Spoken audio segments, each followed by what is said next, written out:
Hello, everybody. Thank you for joining. Basically, today what we're going to look at and talk about is the importance of protecting data. It's nothing new. We all know the laws. We know what we've got to do.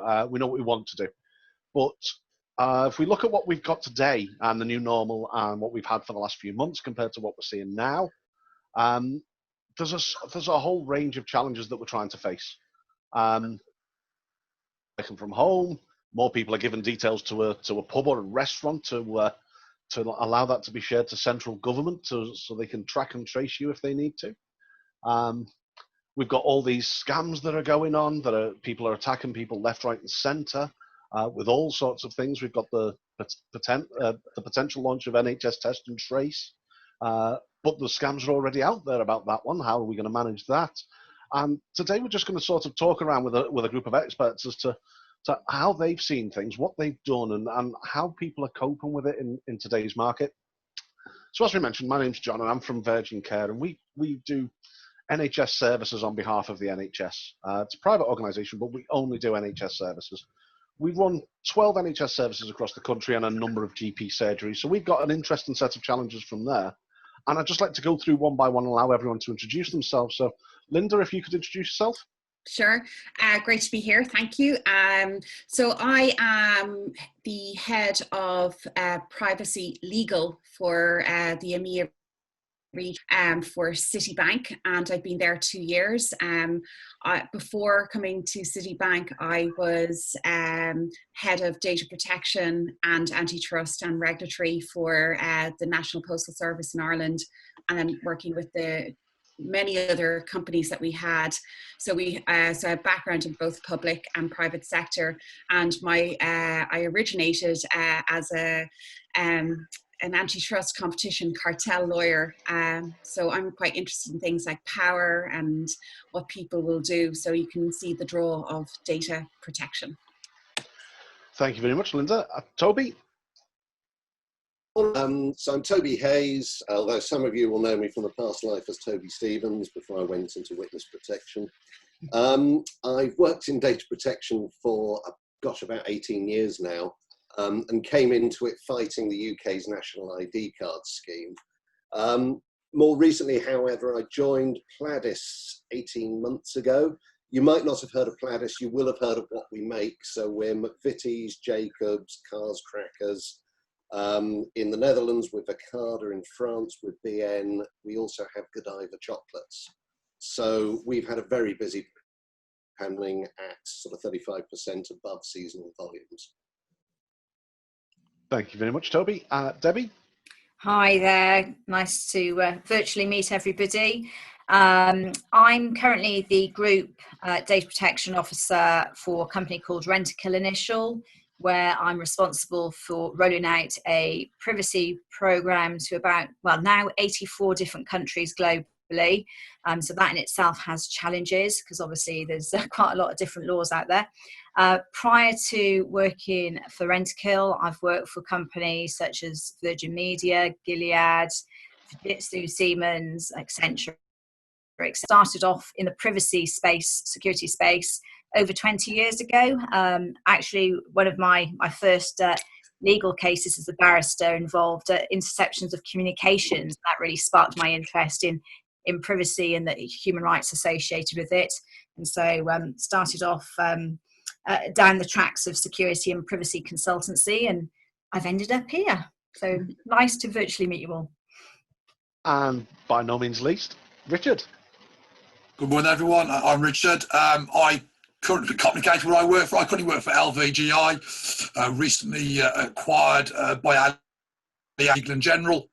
And I'm also the head of data protection for a very small part of that called Fair Mead Insurance, which is a subsection of what you would have previously known as Legal and General Insurance Limited before they were acquired by Allianz. My background is local government, actually, similar as everyone else. So I was 15 years in local government, and prior to that, I used to work for the Information Commissioner's Office, which is where I started working in the world of data protection and freedom of information. Thank you very much. So let's look at what we've got, and What I can say over the last few months, what I've seen is a massive requirement to transform the way we all operate. Healthcare has faced a particular challenge that people are still going to get ill, probably more so in a pandemic, to be honest. But they can't get out to go and see the doctor. They can't do all of those things. So we've had to transform the way that people interact with their health service. And normally, a transformation like that would be planned through and staged and staggered and controlled and potentially be measured in ice ages rather than weeks or days. But what we've seen is days has been considered quite a long period. So how do we feel that each business has coped with terms of enabling access and availability of new services that they offer? And then how have they absorbed the protection of data and took that role on from there? How would you say you've looked at that, Linda? I think we've been very lucky in Citibank, to be honest, because so much of our work would have been done on a remote basis anyway. And a lot of what we've been trying to do is to consolidate and to allow people to access their services and their data online as best we can. I think for a lot of companies, one of the bigger issues has been how you facilitate the ongoing business continuity and the resilience of those services internally, providing those externally. And I think that's been, for a company the size of Citi, it's been quite a big challenge, because we have just under 250,000 employees worldwide, which is no mean feat. But I think what we've been able to see is that the investment in remote working and capability has actually helped. I think one of the biggest problems that you're trying to do as a financial services provider, and those familiar with the sector and worked in the sector on the panel will know, is that you have multiple different regulators all wanting different things at the same time, all from operational resilience, from business continuity, to things like outsourcing requirements, to data protection, and then you have it then across all the different countries. So I think for us, it's been a case of literally business as usual, but from an information security point of view, a lot more emphasis on accessible training for our staff, to alert them to the things, John, that you were mentioning about, the threats, to ensure that our own services, at least from internally as possible, and then also with our clients. And a lot of our clients are it's not just retail banking services that we provide, but we provide a lot of corporate institutional based services as well. So lots of companies are relying on us to make sure that we can help them keep their businesses online. So it's a lot about maintaining communications and maintaining the communications channels with the clients, maintaining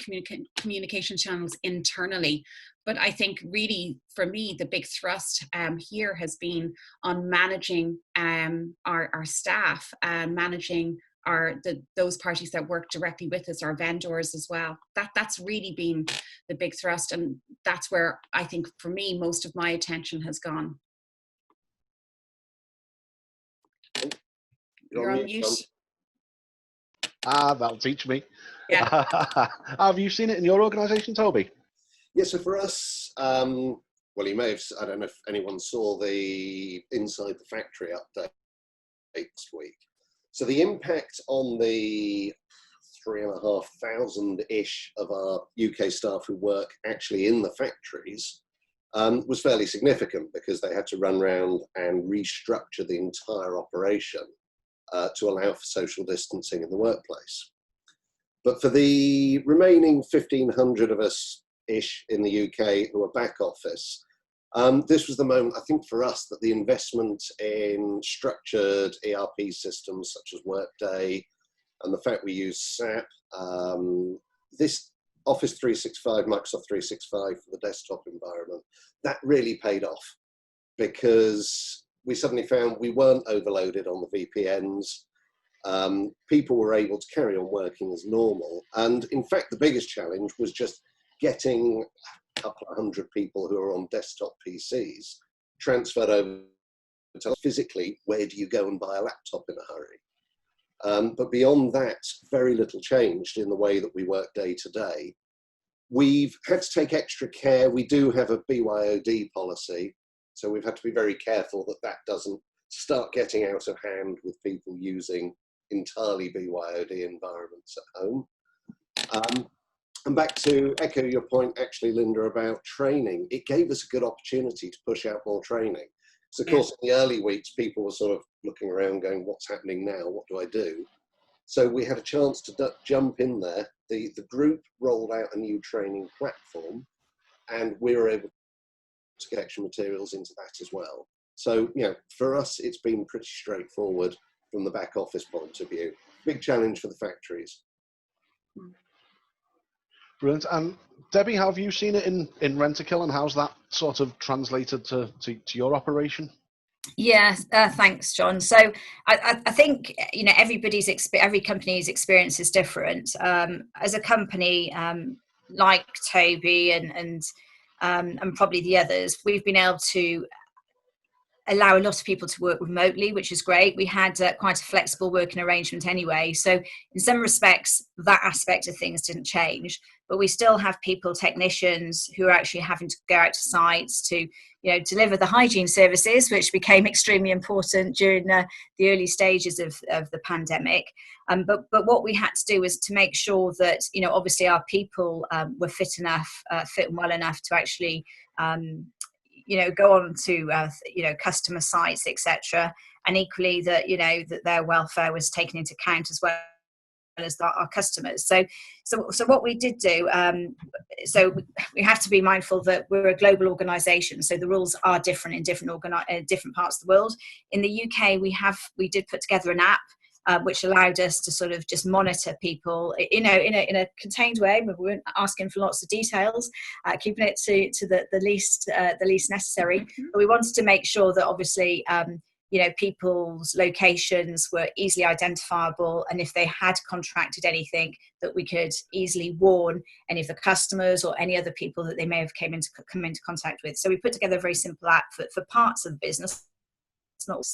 And what we've had to do as well is our staff have had to be flexible in terms of customer requirements as well, because some of our customers have got their own measures in place. So they have required our staff to be tested, for example. And again, you know, that raises issues about, well, what's going to happen with their data, etc., and how's that going to impact them. So there was lots of things thrown at us as a business, and I think, to be fair, as other people will probably say, we've used this Citi to really push the training out, and it has helped raise awareness of privacy implications, because obviously there's been lots of talk about it on the news anyway in terms of the impact of these track and trace apps, and so what we found is people have got a heightened awareness of the importance of privacy, which has been great from my perspective, because people are naturally challenging stuff if they feel it's appropriate, but they recognise there is an important requirement to monitor health data if you are in the service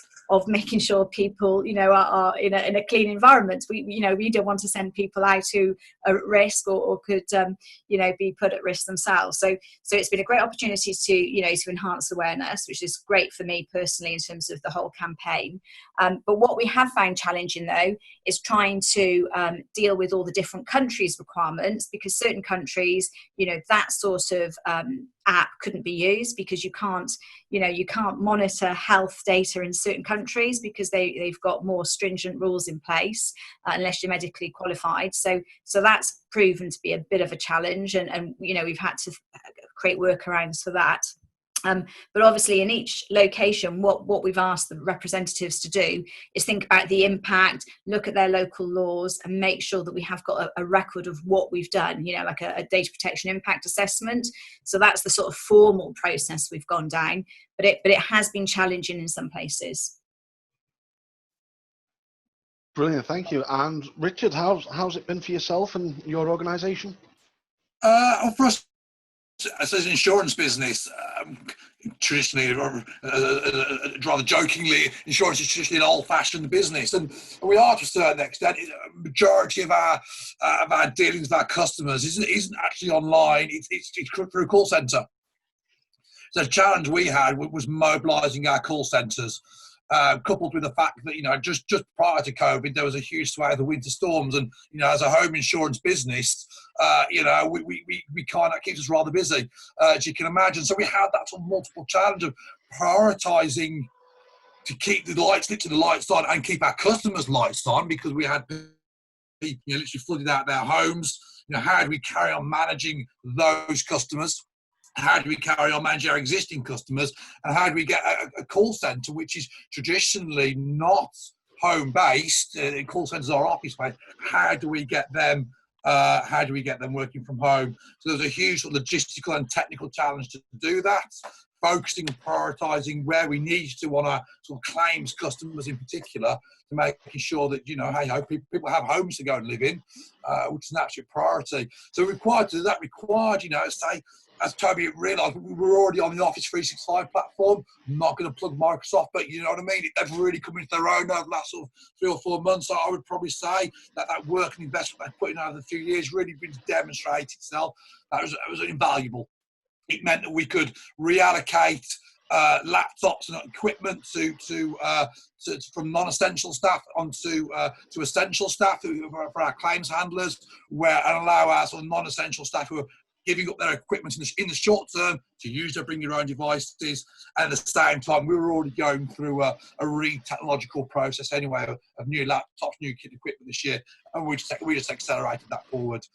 So that was our big challenge on that one, a real technical piece. And we speak to our CTO, and he's actually quite proud of himself, and rightfully so, because we rose up to that challenge. And our customer services team were absolutely excellent. On a sort of wider point, really good opportunity for us in the privacy and security team.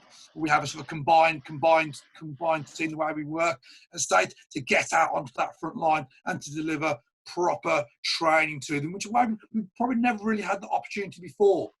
The study, as everyone's working virtually, actually, we found it far easier to access staff than we could have done sometimes when we were in the office, and trying to get them off phones can be a bit difficult. We took that opportunity to really deliver some good training around working from home and all the threats and the challenges that pose, what a secure office looks like.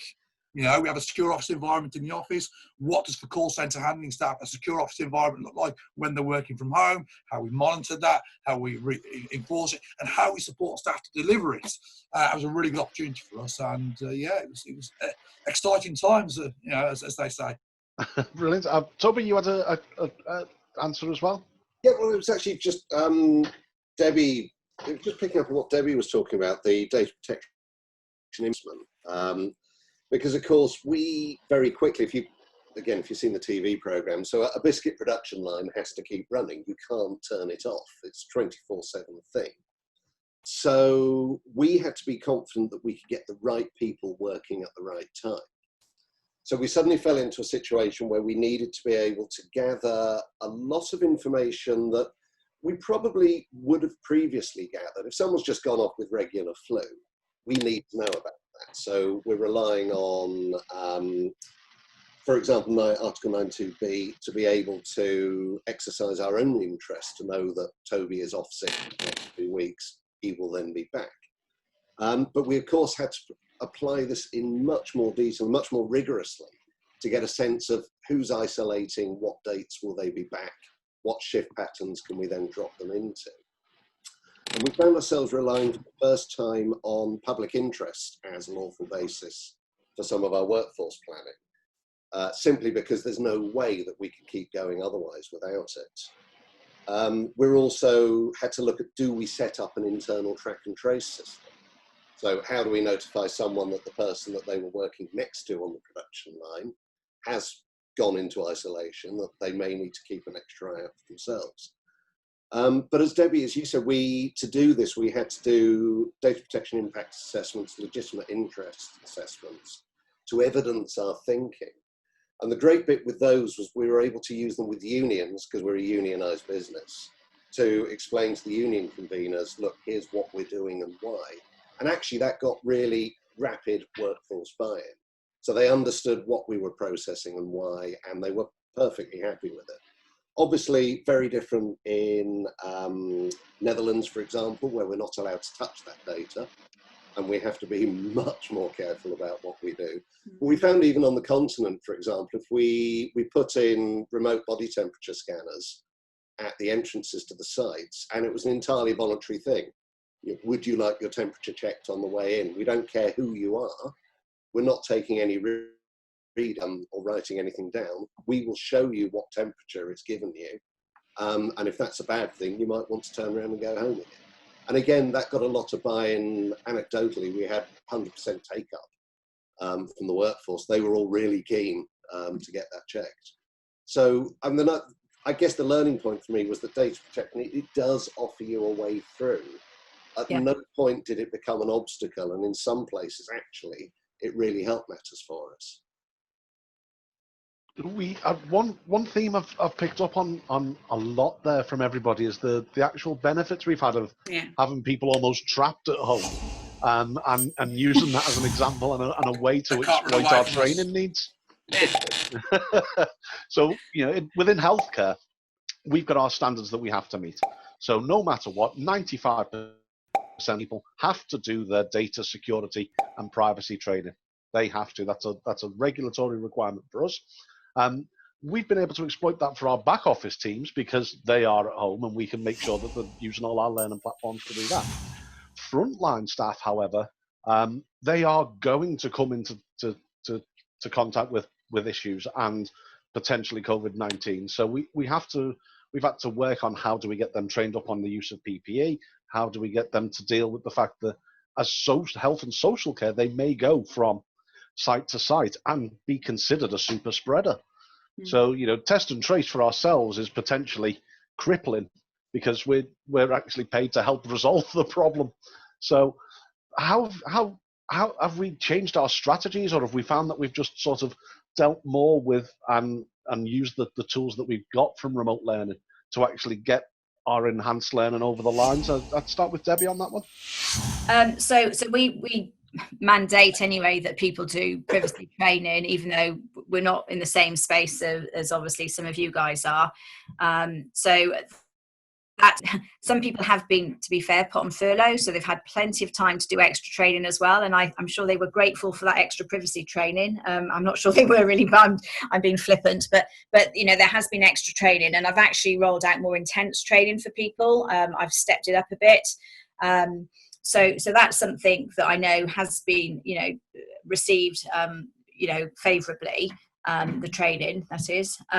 I think what has happened, though, is it has sharpened people's awareness of the impact of their data being used in an inappropriate or appropriate way. I think this whole COVID thing that, we had a lot of conspiracy theorists talking about all sorts of weird things, but at the same time people are aware now that if they use certain apps, there's going to be certain data disclosed or held about them. And so I think people have become more, I suppose, I don't like to use the word mindful, but they have become more aware of their rights as a result of this. And I think that has given people great understanding of the impact. And so for me personally, that's great, because it means that people now will come and ask me more questions, will come and ask me about the projects they're working on, whereas sometimes they wouldn't even think about it. But for me, it's certainly heightened awareness. And, and I like it when I hear, Toby's idea about the voluntary way of sort of checking how you are. I mean, I think any initiatives like that you can get involved with, I think, again, it shows that a company is considering the impact of collecting data or not. And I think that's where we should all be moving towards, is trying to, again, look at COVID and look at how we treat people, look at how we collect data, and just, remember that this is, yes, COVID is an awful thing, but it doesn't have to impact people's rights. And I think if companies are creative about the way they capture data, good on them. And if it's creative in a way that still minimises risks, again, fantastic. That's what we should be trying to do. And as privacy experts, we should be helping companies come up with those ideas to avoid capturing more stuff, because it shouldn't be necessary, right? We should be able to still manage things without overloading the systems with all this health data. Brilliant. Linda, I'd sort of say the same to you. How have you and your organisation sort of made the most of the situation we've got in regards to training?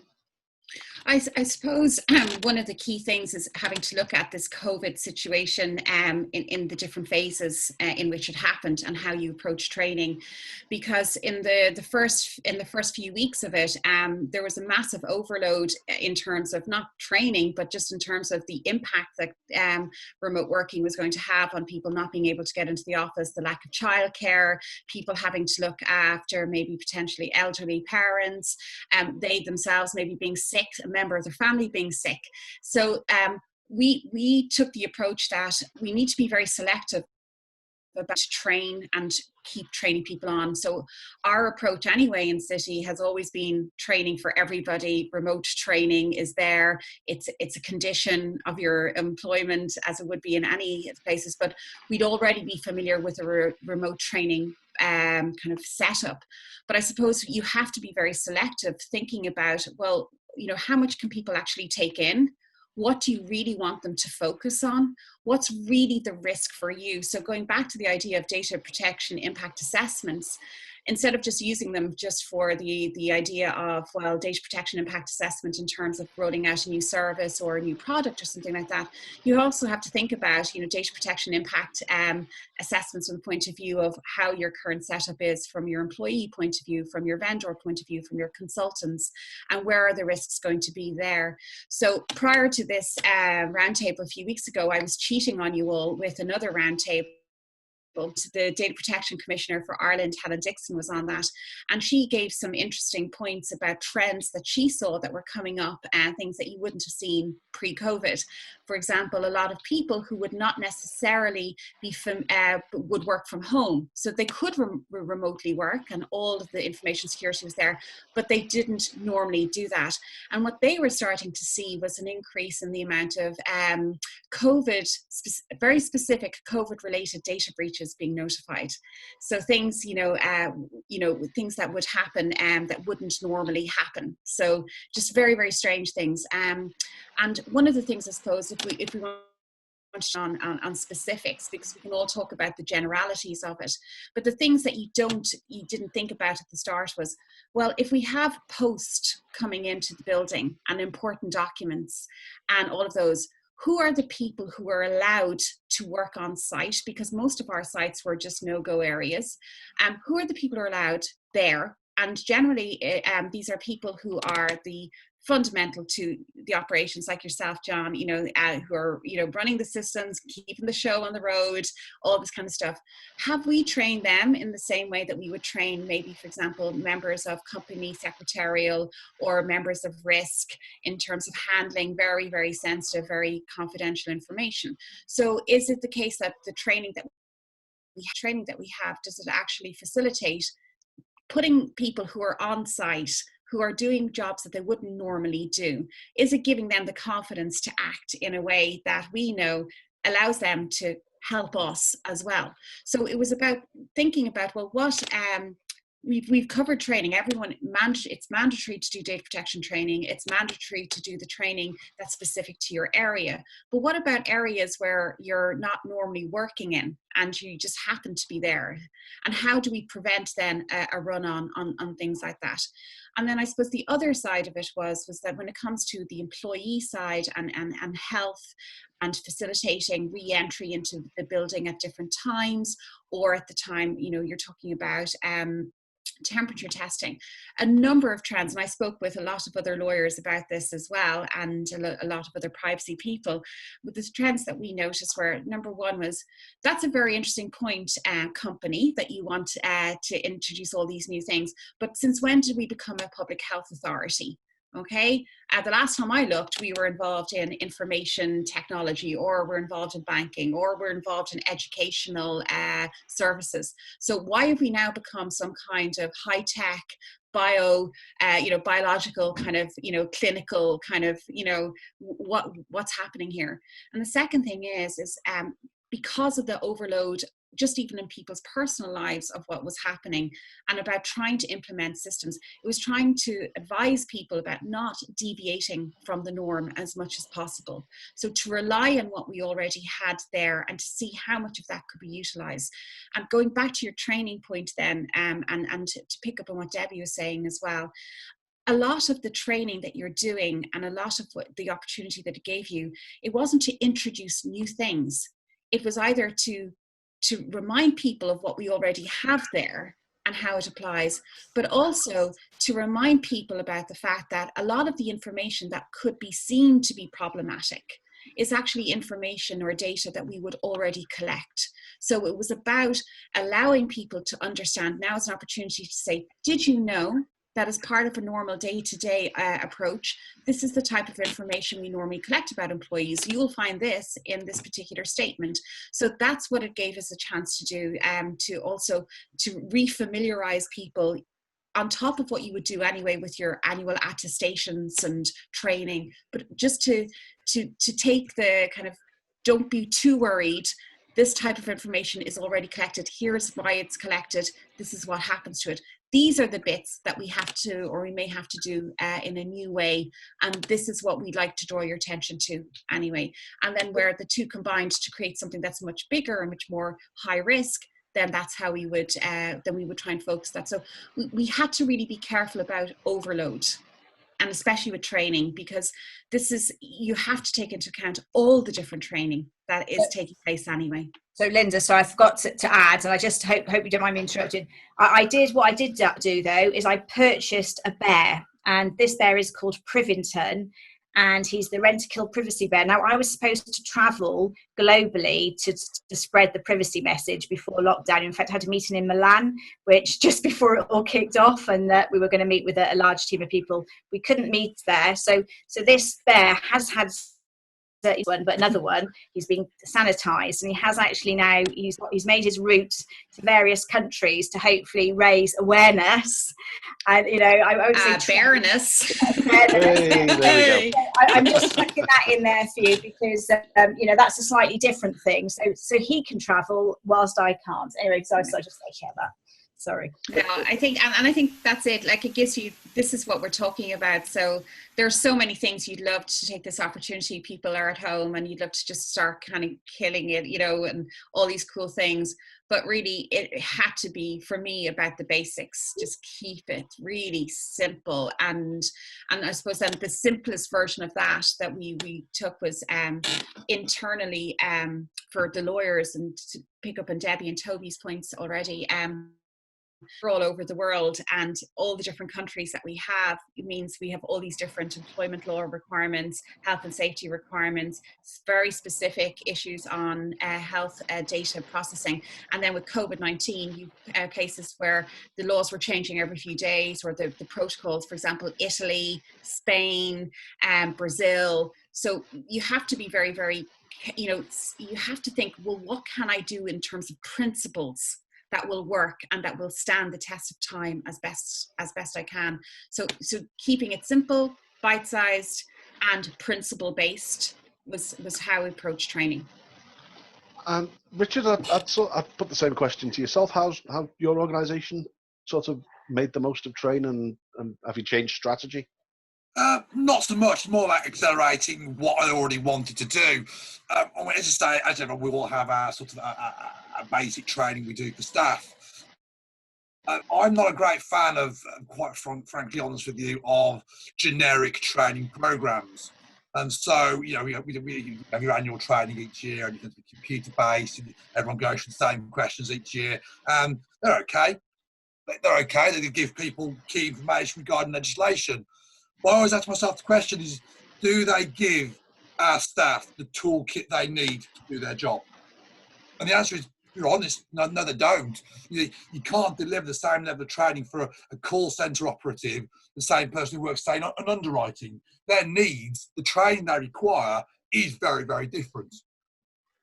So what it's enabled me to do, what we are doing, is enabled me actually get on the front foot. We had a load of inductions for new staff. We look at the training we give for new staff anyway coming into the business. And actually what I then had the opportunity, because we had to delay onboarding new staff, enabled us actually to get into the actual on-the-ground training for these new staff, because we had to tell them about how are we going to do secure office environment for new staff coming in who hadn't had any training on what a secure office environment looked like in the office. So actually we managed to develop a bespoke set of training for call centre operations, which we've been able to actually deliver that completely and consistently to them, and actually really deliver bespoke training for bespoke areas, and that's kind of what we've always wanted to do, and we had the opportunity to do it, and we took that basically. Brilliant. And Toby, how have you seen the use of training sort of develop over this situation? It's funny enough, so the training we've rolled out, we use OneTrust IAPP core, so that provides the modules that go out. So in terms of effectiveness of that training, we're able to then see who's completed what and when. That's great. But what's been interesting has been the effect it's had on the privacy function. So particularly over the last month, I think training has actually played a part in this. So we've seen an uptick in the number of employee subject access requests coming in. And I think this is in part because they've now realised what their rights are. And I've said, fine, I'm going to go and ask for my data. I also think the other factor in that has been employment disputes arising from COVID, because of course we've got some people who are shielding possibly against when they're not covered by the necessary guidance. So they then get into dispute with the line manager saying, no, I don't want to come to work. So for whatever reason, those disputes escalate and very often end up with subject access request. But I think training's had an effect on that. It's also certainly had an effect on the number of minor incidents reported to us, because people are now becoming more aware of what the problem looks like, and then it lands on my desk. And one or two have been significant, but generally they've been little things about, hang on, are we meant to be sending this data to this vendor, or are we allowed to transfer things that way? So it's starting to bear fruit. Unfortunately, in more work for the privacy function, but hey, that's what we're here for. It does save us getting furloughed. Sorry, one of the as we move out of this, and we've talked about how we've dealt with it now, and we're all looking at sort of how our organisations cope, but each organisation is good as what it does, but we've got a big supply chain that we all rely on, and we know this, and we couldn't live without them. How do we feel that we've actually brought our chain along with us? Do we think that it's been easier? It's been more problematic? How have we found that we've dealt with that one? And let's start off with Toby again, if that's okay. Myself on mute, sorry. I mean, so moving where we go from this has been tricky.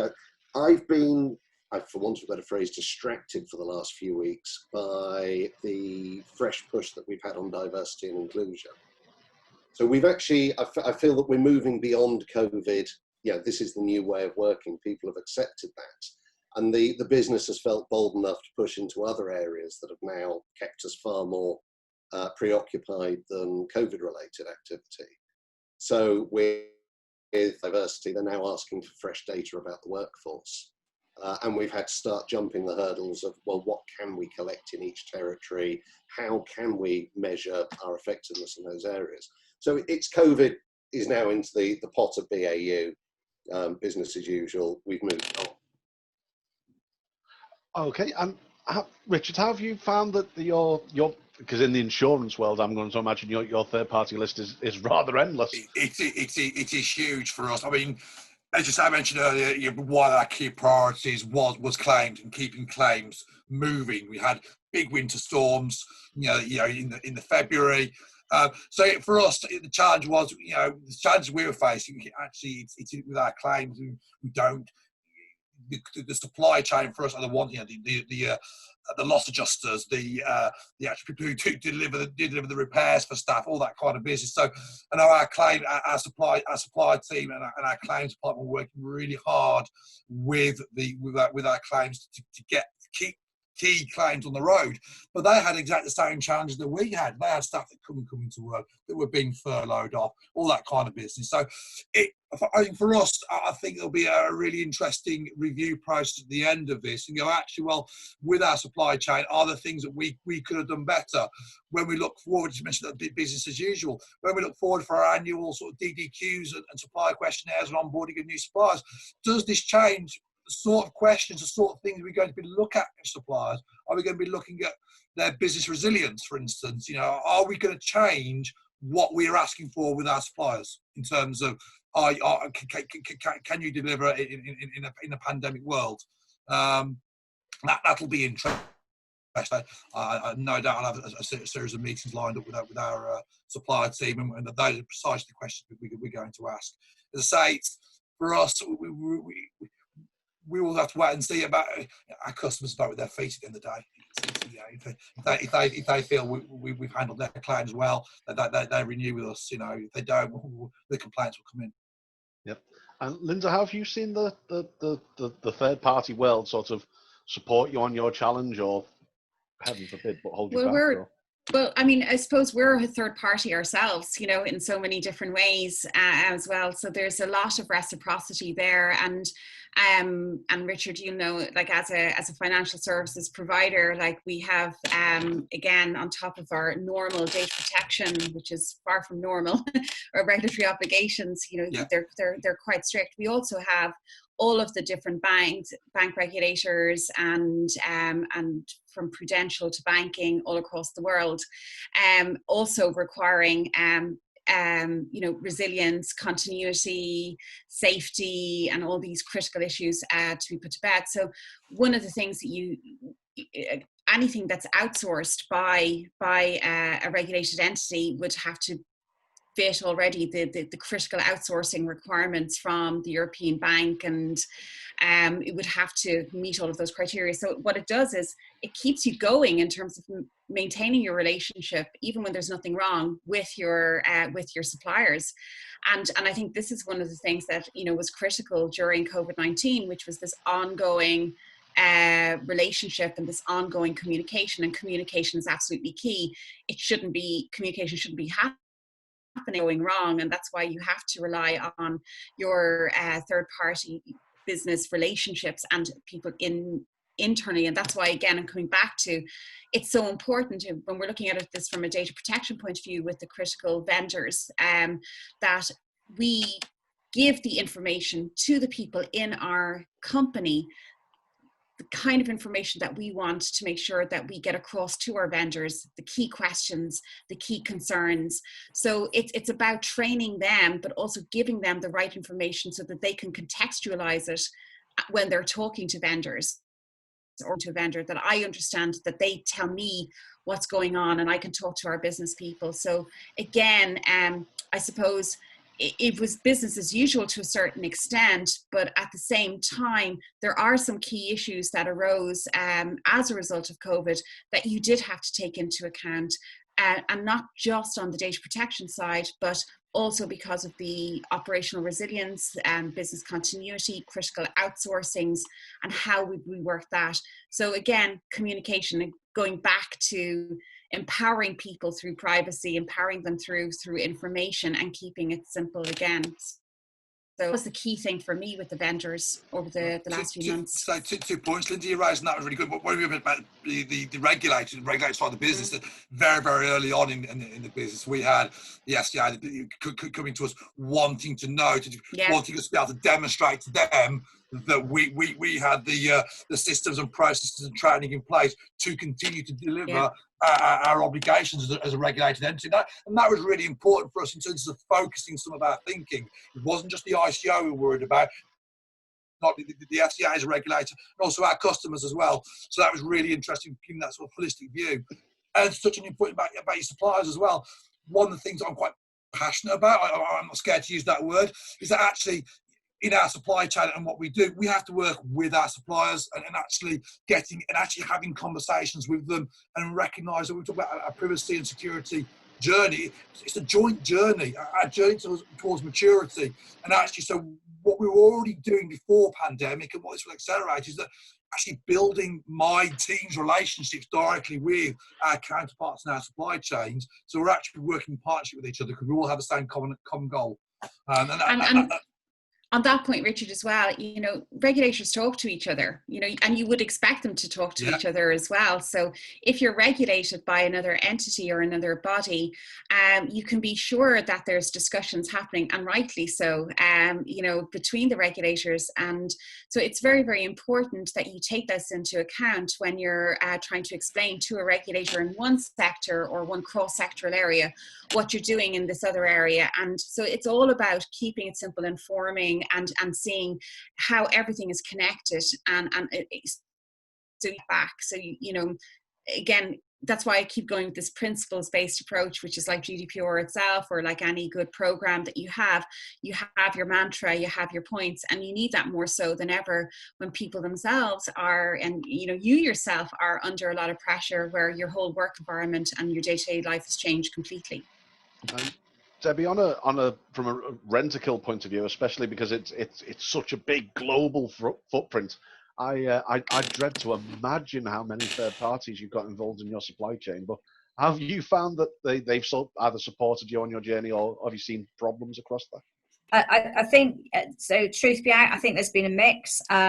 On a personal note, the suppliers that I work with have actually been really good and really collaborative, because I think there's a recognition that we're all in this together.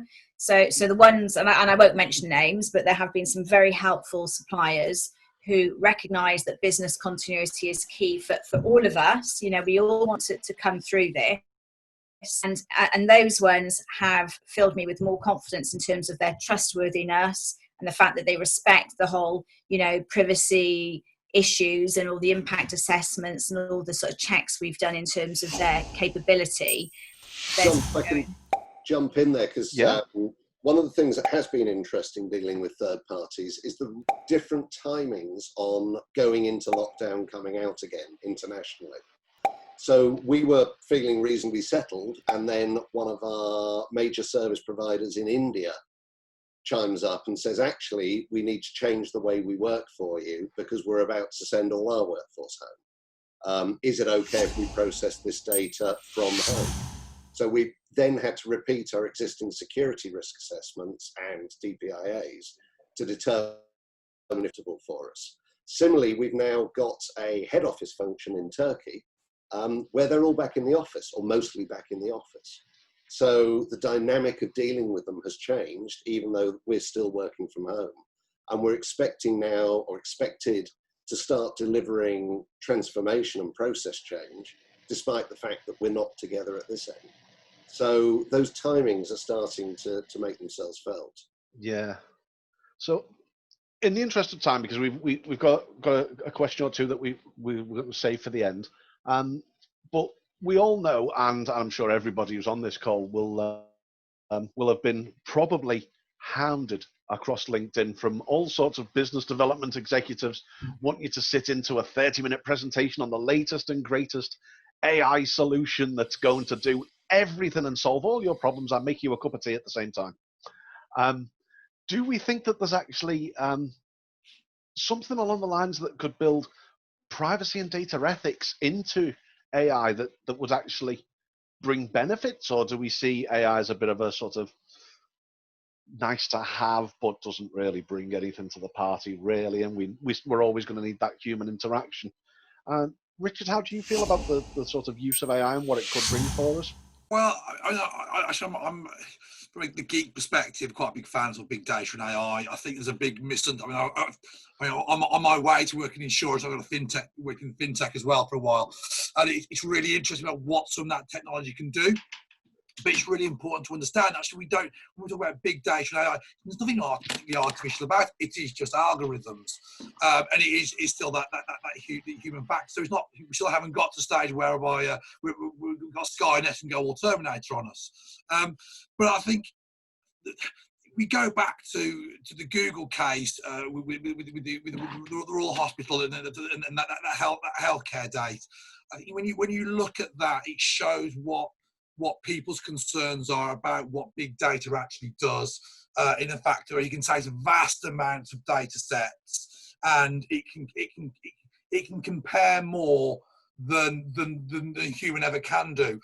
And when we start thinking about what are the origins of data protection, what are the origins of privacy, what it was originally concerned about, and if you look back to the 84 legislation, it was concerned about computers, and it was concerned about the power that computers had to process data, far more than paper systems could.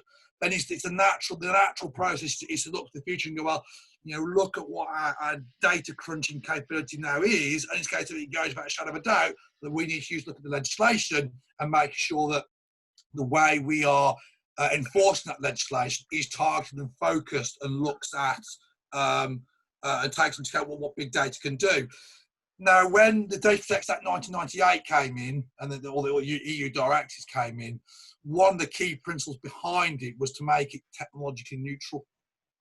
That was one of the main aims. I can remember looking at some of you back, look at the Hansard, and there was a requirement there. All sorts of MPs wanted specific information there regarding CCTV, for instance. Specific recommendations regarding CCTV in the DPA 98, and actually they were rejected because the technology is going to move on. You build technology into legislation, and it's not going to be capable of being able to react quick enough when that technology changes. And I think we're seeing that with big data and analytics and what it is now capable of. So what you are looking for, I think, and that it has been mooted, it has been talked about, is actually proper code of practice, proper code of conduct, rooted in the GDPR in particular, which anyone considering these kind of projects should be taking on board. And I think I expect the ICO, again, they come with some criticism sometimes, that's what they should be looking at collaboratively with lots of other organisations. So, Debbie, on that point, and I just in the interest of time, because we want to pick up the questions, we're going to ask everyone to just take the last question as a 60-second piece. Yeah. How would an AI tool that could possibly look at cross-border processing and the different rules applied, could that bring benefits to you? Do you think that is an idea that would be useful to you, or? So I'm going to give a quick comment on this. So what I'm going to suggest people do is look at the European Data Protection Supervisor's comic. Okay, there's a fantastic comic on digital ethics, and it's a simple thing, but just what people should think about is that the key thing we've got to remember is that this is all, if we're going to use AI as a tool to help businesses, think about how that impacts human dignity. Yeah, because the problem is every country has different moral and ethical stances, and the challenge you've got to implement a global AI tool, you've got to kind of go across, all the countries' views on what morality and ethics means to them. And I think it's theoretically possible, but practically it'll be challenging. And same question again to you, Toby. I think the problem with AI is that it takes it off on a slight tangent. That GDPR, we talked about trying to put the technology into the legislation, but of course GDPR put the legislation into the technology. So Article 25 mandates privacy by design. We go into those principles, and in theory, they should then control how something like an AI machine learning environment operates. And I'd add that the ICO appears to be doing some work. I can't comment on how well it's going, but has been doing some work on this with their sandbox. So they're creating an environment for companies to be able to look at these issues. I think with the issue on AI, the big challenge we have is transparency to understand if a given solution has lived up to those privacy by design principles. A good example of it failing that's been in the news recently is facial recognition. So what are the false hit rates on the Met Police's solution, particularly when dealing with non-Caucasian skin colours? And allegedly, we don't know because the figures aren't being shared, it's not very good on those. So it is those basic principles in Article 25. We need to see them surfaced and embedded and mandated, and some action being taken by the ICO where solutions don't actually uphold them. Brilliant, thank you. So in the interest of staying on time for everybody, because we've either got meetings that are going to follow on, or we all need to cram some lunch into our day so we can stay on target. We've had quite an interesting question from David for Linda.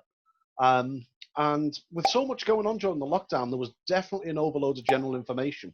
And David would be interested in understanding how training was measured, and how did you measure success on training? How do you measure it?